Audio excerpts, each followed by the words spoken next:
Alors bonjour les CM1, nous sommes le jeudi 23 avril.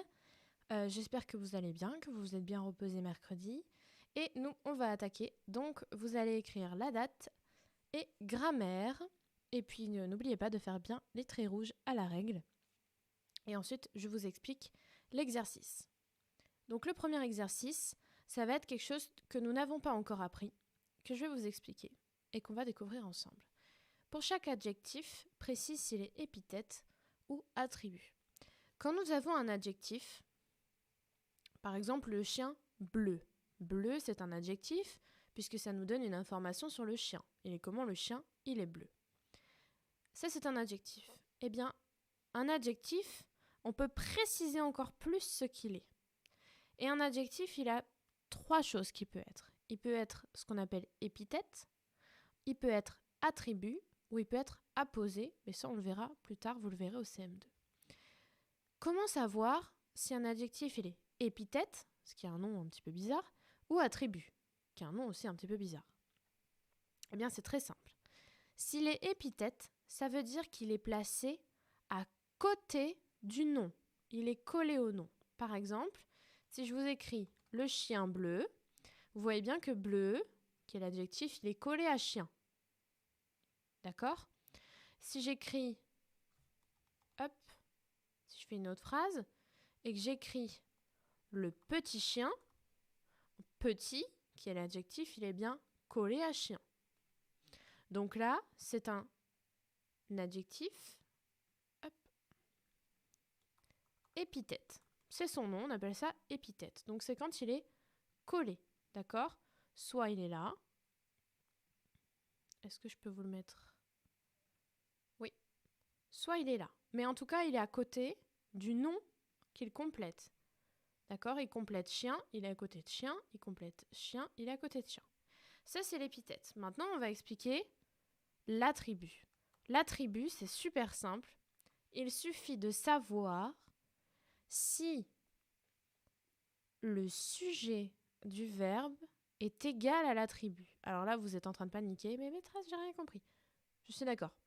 Je réexplique. Par exemple, si je vous dis « il est beau ». Voilà, tout simplement une petite phrase. « Il est beau ». Quel est le sujet? Le sujet, c'est « il ». Et « beau », on peut dire que « il » égale « beau », puisque « il est beau ». Il et beau, c'est la même personne. D'accord? Si j'écris elle est intelligente. Voilà, elle est intelligente. Est-ce que elle est égale à intelligente? Bah oui, elle, c'est une personne, et intelligente, c'est la même personne, puisque je dis qu'elle est intelligente. Donc ça, c'est un attribut. D'accord?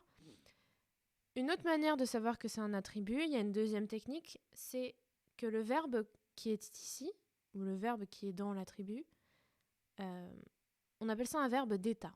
Un verbe d'état, c'est pour savoir dans quel état je me trouve. Par exemple, on peut dire « il devient beau » ou « il semble beau » ou « il est beau ». D'accord? Et être, devenir, sembler, c'est ce qu'on appelle des verbes d'état. D'accord? Mais la manière la plus simple, c'est de se dire que le sujet est égal à l'adjectif. Si le sujet est égal à l'adjectif, il est attribut. Ce que je vous propose, vous allez au crayon à papier écrire 1, 2, 3, 4 et écrire à chaque fois épithète ou attribut au crayon à papier. Ne recopiez pas les phrases, juste vous mettez phrase 1, agréable, c'est épithète ou attribut. Faites-le au crayon à papier. Comme ça, on n'a pas peur de se tromper.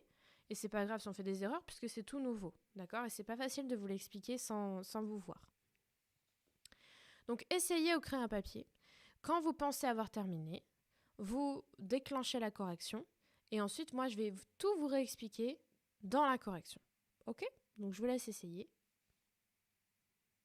Et on passe à la correction. Donc, nous avons la première phrase. Lucie reste agréable en toutes circonstances. Donc, agréable, c'est un adjectif. D'accord? Maintenant, la question est, Est-ce qu'il est épithète? Est-ce que Lucie est à côté d'agréable? Eh bien non, puisqu'il y a un verbe au milieu. Donc il n'est pas épithète. Est-ce qu'il est attribut? Est-ce que Lucie et agréable, c'est la même personne? Eh bien oui, Lucie, elle est agréable. D'accord? C'est la même personne.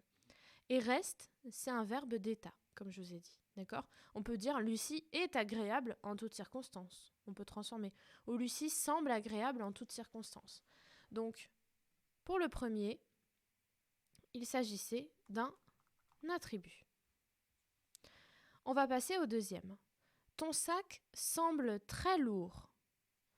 Alors, on se pose la question, est-ce que cet adjectif est épithète? Est-ce que, déjà, il aide à donner une information sur quel mot lourd? Eh bien, sur le sac. D'accord? C'est le sac qui est lourd.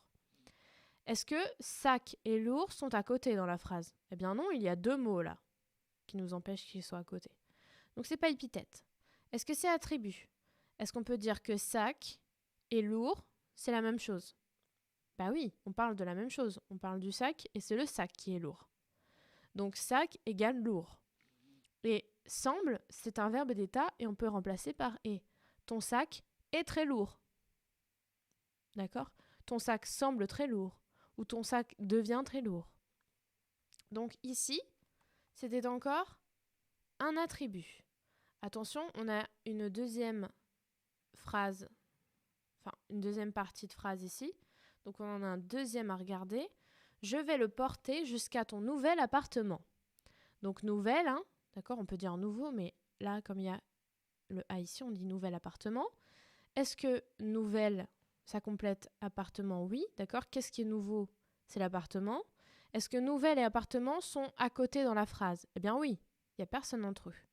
Donc c'est un épithète. On vérifie d'ailleurs. Est-ce que nouvelle, il y a un verbe? Est-ce qu'on dit nouvelle égale appartement? Non, on ne dit pas ton nouvelle et appartement, ton nouvelle semble appartement. Ça ne veut rien dire. On continue. Les immenses salles de ce château paraissent bien sombres. Alors, les immenses salles. D'accord? Donc, immense, ça va avec salle. C'est les salles qui sont immenses. Est-ce que salle et immense sont à côté? Eh bien oui. D'accord? Il n'y a aucun mot entre les deux. Donc, il est épithète. Tout simplement. De ce château paraissent bien sombres. Alors, les salles de ce château paraissent bien sombres. Qu'est-ce qui sont sombres? Les salles, est-ce que salle et sombre sont à côté? Ben non, regardez, il y a tous ces mots entre eux. Donc ce n'est pas épithète. Et est-ce qu'on peut dire salle égale sombre? Eh bien oui. Est-ce qu'on peut dire les salles sont sombres? Oui.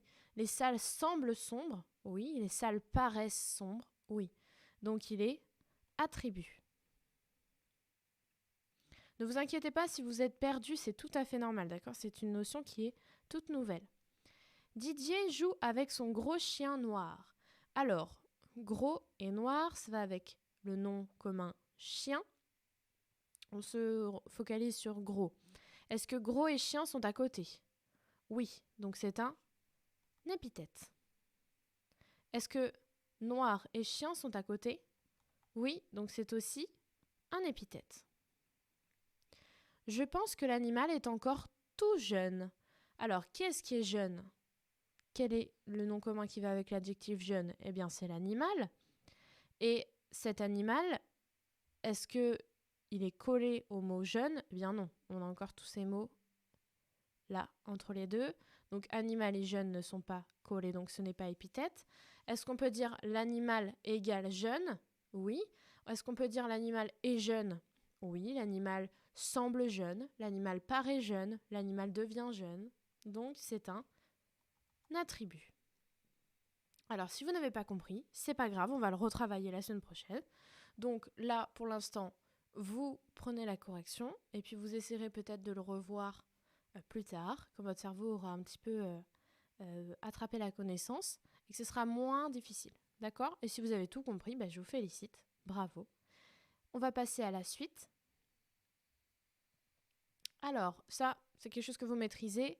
Analyse ces phrases, donc nature et fonction, hein, d'accord? Prenez la fleur si vous avez besoin. Et puis on analyse ça. Et moi après, je vous laisse avec la vidéo de la correction. Donc je vous laisse mettre pause et on passe à la suite.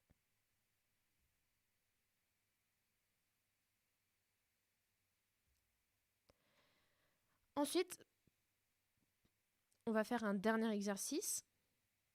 Donc dans les groupes nominaux suivants, je rappelle qu'un groupe nominal, c'est un ensemble avec un nom commun, un déterminant et puis un adjectif, si besoin, ou plusieurs.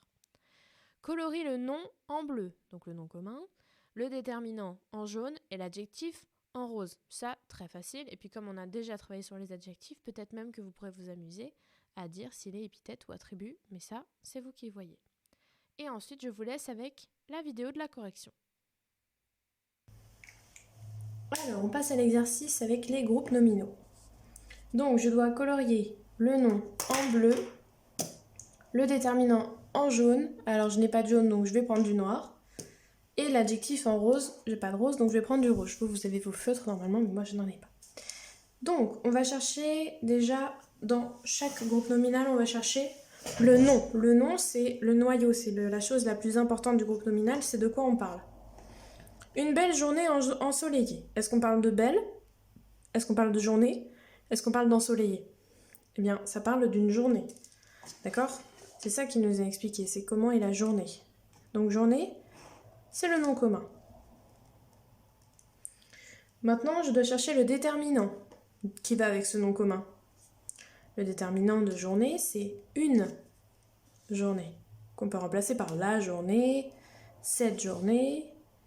Donc, c'est le déterminant. Et l'adjectif en rose. Est-ce que j'ai un adjectif ici qui me donne d'ailleurs une information?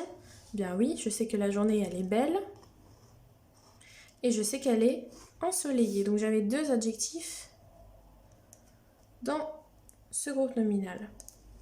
Et je peux même dire que ce sont deux adjectifs épithètes, puisqu'ils sont collés à journée. Ces pays lointains. Ces pays lointains, de quoi on me parle? On me parle de pays. On ne me parle pas de ci, on ne me parle pas de lointain. On me parle de pays.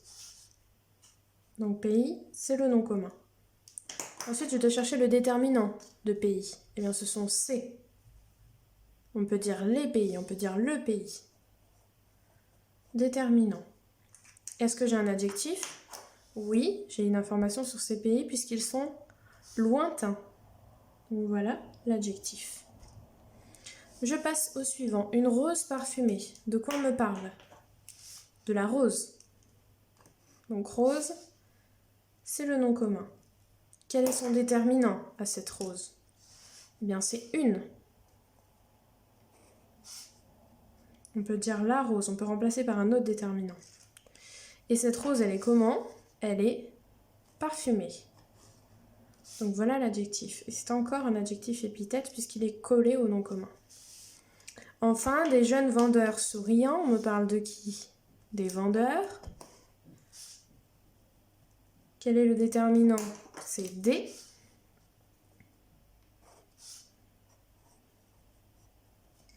Et ces vendeurs, est-ce qu'on me donne des informations? On me dit oui qu'ils sont jeunes et on me dit qu'ils sont souriants. Voilà encore deux adjectifs. Et je peux même dire qu'ils sont épithètes puisqu'ils sont collés au nom commun vendeur.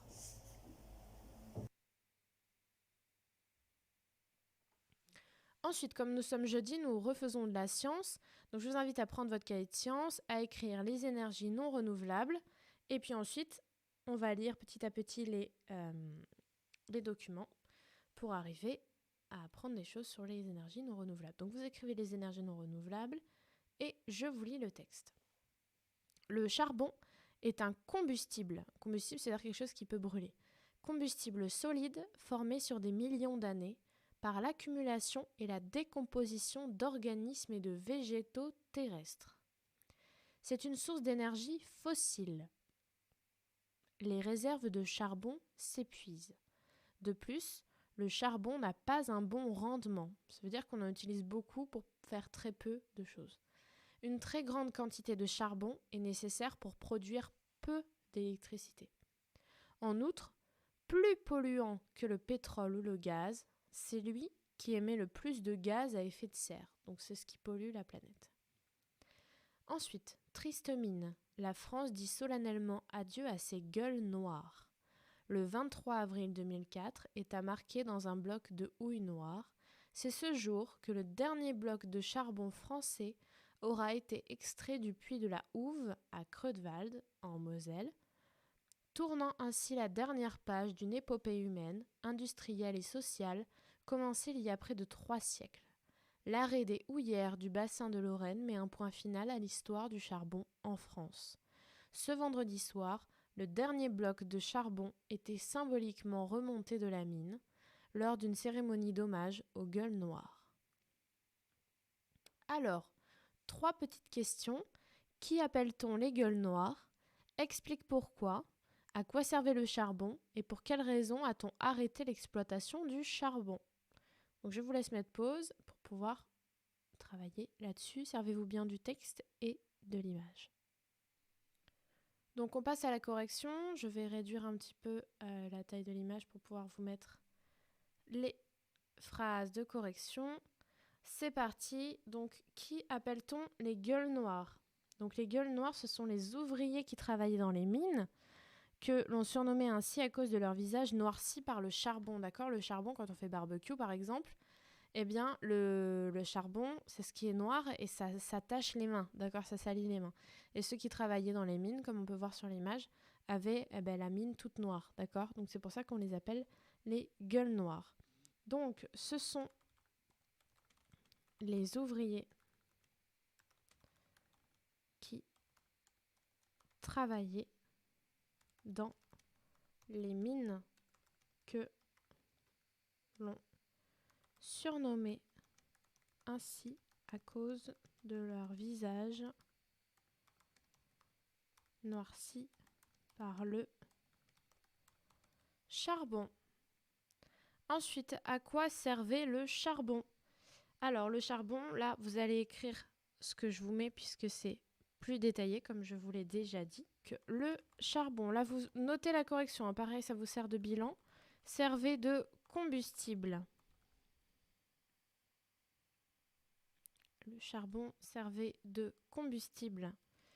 Il a trouvé son apogée, ça veut dire que c'est là où on l'a utilisé le plus pendant la révolution industrielle. Ça vous l'apprendrez l'année prochaine en histoire.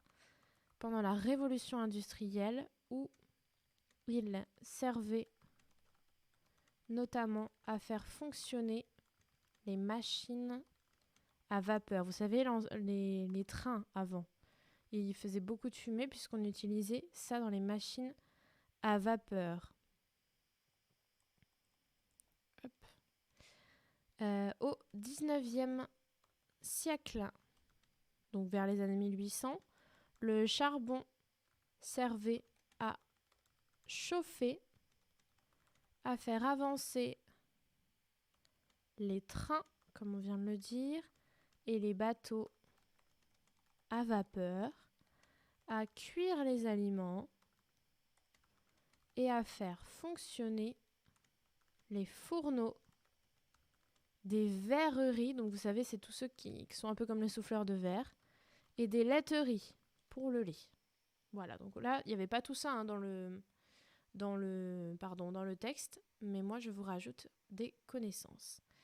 Enfin, pour quelles raisons a-t-on arrêté l'exploitation du charbon ? Eh bien, les réserves de charbon s'épuisent, c'est-à-dire qu'on en a de moins en moins. De plus, elles n'ont pas un bon rendement et cette source d'énergie est très polluante. D'accord ? C'est pour ça que ça faisait autant de fumée, c'est parce que ça pollue très très fort. On passe à la suite. Donc revenez en arrière hein, si vous n'avez pas le temps de copier la correction. On passe à la suite, les énergies non renouvelables, donc on est toujours là-dessus. On est sur 2 autres énergies, donc je vous le lis. Un gazoduc est une canalisation qui permet de transporter le gaz naturel. Cette énergie fossile est la moins coûteuse et la moins polluante. Le pétrole est une huile minérale naturelle. C'est également une source d'énergie fossile. Il forme des réserves dans le sous-sol à la fois sous les continents et dans les fonds sous-marins. Et ensuite, une centrale nucléaire utilise le minerai d'uranium pour fonctionner. Une centrale nucléaire ne rejette pas de gaz polluants dans l'atmosphère, mais dans la vapeur d'eau. Cependant, elle pose des problèmes écologiques car elle produit des déchets radioactifs qui posent un problème de stockage. D'accord ? Donc c'est très dangereux. Alors, qu'est-ce qu'une énergie fossile ? Cite les sources d'énergie fossile. Pourquoi parle-t-on d'énergie non renouvelable ? Pourquoi dit-on que les énergies fossiles sont polluantes ? De quelle pollution s'agit-il ? Donne des exemples. Et à ton avis, ces sources d'énergie sont-elles compatibles avec l'environnement ? Donc je vous laisse un petit temps pour faire les questions, puis nous, on passe à la correction ensuite. Donc qu'est-ce qu'une énergie fossile ? L'énergie fossile, c'est l'énergie que l'on produit à partir de roches issues de la fossilisation des êtres vivants. D'accord ? Elle est extraite dans le sous-sol et est épuisable. L'énergie fossile désigne l'énergie que l'on produit à partir de roches issues de la fossilisation, attention à ce mot, des êtres vivants.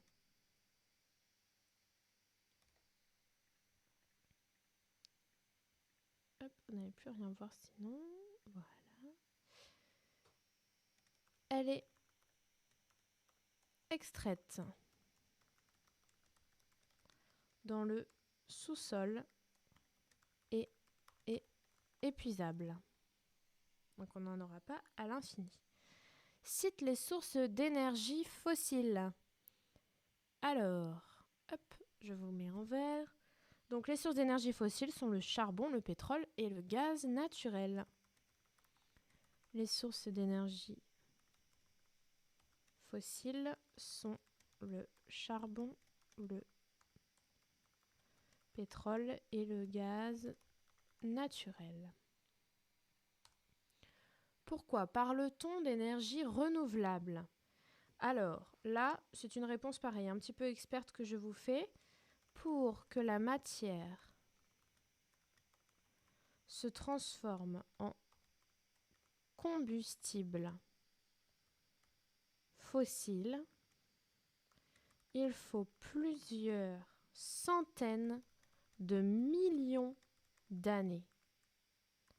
Et les réserves de combustible de la planète diminuent au fur et à mesure de leur consommation. Et oui, parce qu'on puise à l'intérieur, mais ça met des millions d'années avant de revenir. Donc on en extrait plus que ça n'en fabrique. Pourquoi dit-on que les énergies fossiles sont polluantes ? Alors attendez, je règle un petit truc là. Voilà. Pourquoi dit-on que les énergies fossiles sont polluantes ? De quelle pollution s'agit-il ? Donne des exemples. Donc, la combustion.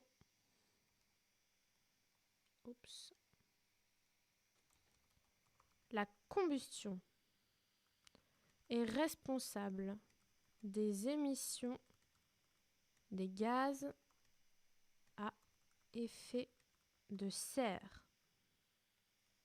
Donc c'est ce qui pollue la planète. Et enfin, là, il y a le « à ton avis ». Donc là, c'était votre avis à vous, votre réponse. À ton avis, ces sources d'énergie sont-elles compatibles avec l'environnement ? Eh bien, il fallait répondre non, évidemment, car elles polluent la planète. Et le problème, c'est qu'elles sont épuisables. D'accord ? Donc là, je vous laisse avec votre réponse, parce qu'il y a écrit « à ton avis ». Donc c'était « à votre avis ». Et on passe à la suite.